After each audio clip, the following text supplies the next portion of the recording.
श्रीगुरुभ्यो नमः।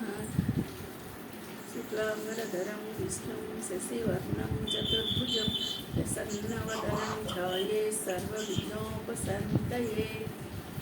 स्मृतिस्मृतिपुराणानाम् आलयं करुणालयं नमामि भगवत्पादशङ्करं लोकशङ्करं शङ्करं शङ्कराचार्यं केशवं बादरायणम्। सूत्रभाष्यकृतौ वन्दे भगवन्तौ पुनः पुनः। ओम श्रीकृष्णपरब्रह्मणे नमः। श्रीमद्भगवद्गीता अतः नवमोऽध्यायः राजविद्या राजगुह्ययोगः। 9వ అధ్యాయము లాస్ట్లో 33-34 శ్లోకాలు.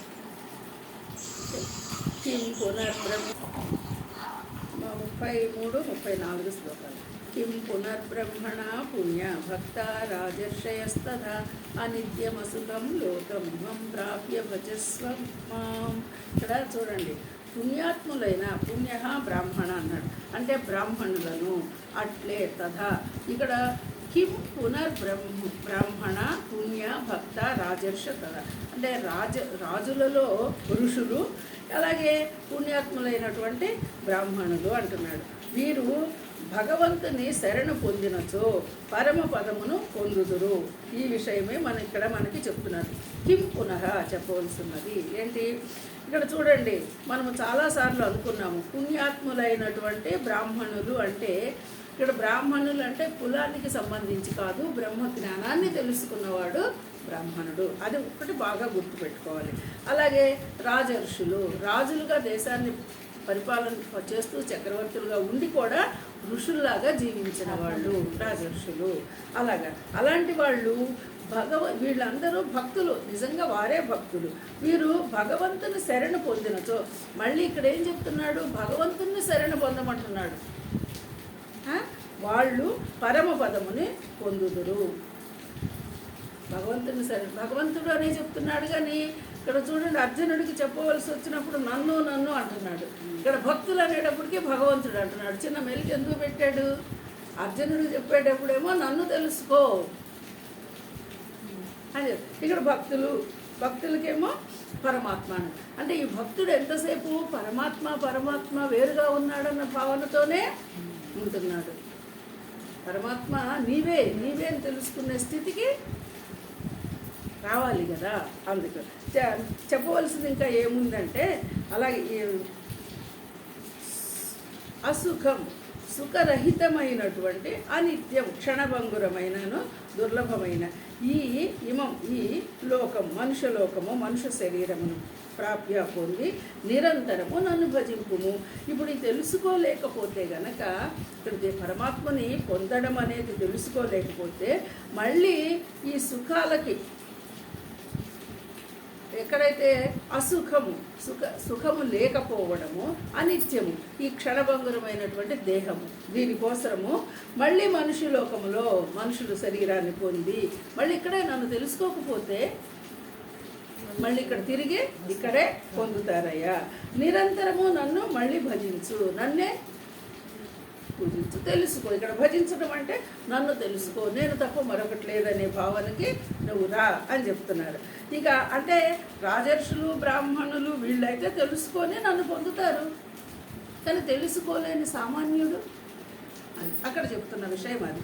అయితే ఇక్కడ పుణ్యాత్ములైన బ్రాహ్మణులను రాజర్షులను భక్తులను నన్ను శరణు పొందినచో, వాళ్ళు కూడా నన్ను శరణు పొందితేనే తెలుసుకున్నారని మామూలుగా ఏమీ వచ్చేసేది లేదు.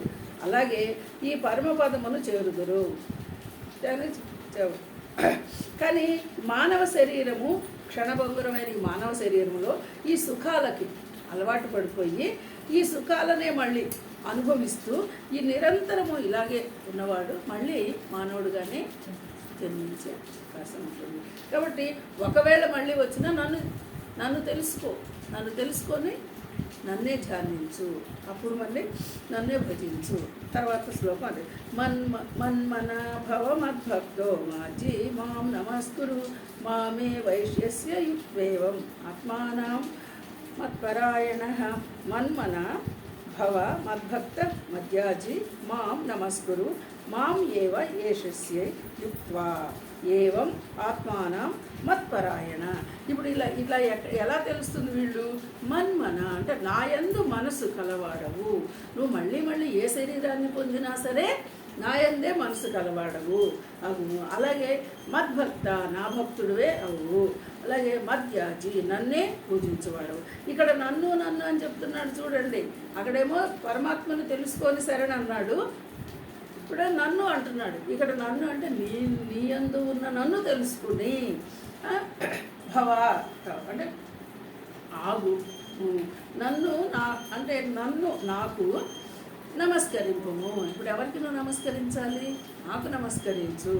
ఏవం ఈ విధంగా ఆత్మను నాయందే నిలిపి మత్పరాయణవే అంటే ఇక్కడ నీలో ఉన్నటువంటి ఈ చైతన్యాన్ని, ఈ పరమాత్మను నువ్వు తెలుసుకుంటే ఆ పరమాత్మ యందే నీ మనసు నిలిపోయా.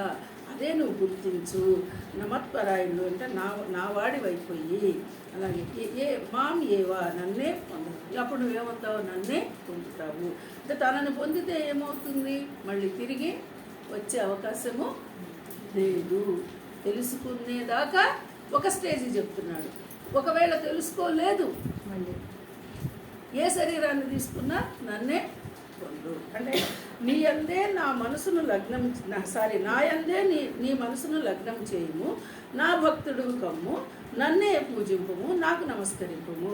అంటే ఇక్కడ మళ్ళీ మనం ఒక పొరపాటు ఏదో కృష్ణుడు చెప్తున్నాడు, కృష్ణుడు అనే భావంలోకి రావద్దు, పరమాత్మ తత్వంలోనే ఉండాలి.